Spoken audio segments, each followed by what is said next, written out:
পেটের মেদ কমিয়ে পেটের মাসেলকে টাইট রাখার, পেটের স্কিন যাতে ঢিলা না হয়ে যায় তার জন্য আমরা দুটো এক্সারসাইজ করব।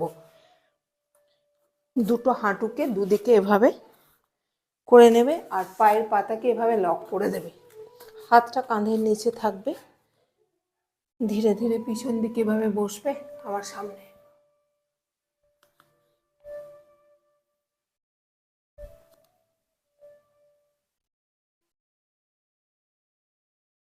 এভাবে প্রথমে 10টা করবে, 10টা করে তারপরে ক্যাট স্ট্রেচিং যেটা, ওটা করলে পরে আমাদের পেটের মাসেল প্লাস স্পাইনও সেফ থাকে, পেটের মাসেলও কিন্তু অনেক টাইট হয়।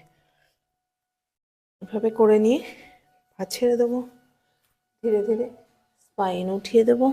এভাবে শ্বাসের সাথে করব, আস্তে আস্তে স্পাইন নিচে, মাথা উপরে। স্পাইনেরও স্ট্রেচিং হবে, এর সাথে পেটের মাসেলেরও স্ট্রেচিং হবে। 2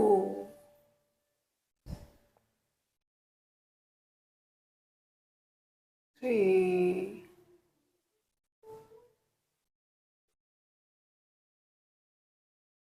4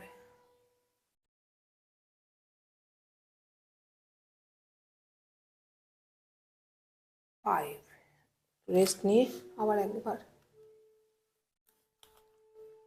1 2 3 4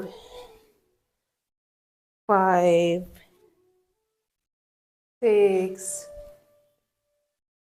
7 8 9 10 and relax। এভাবে পরপর আমরা পারলে 5টা 7টা সেট করে নেব।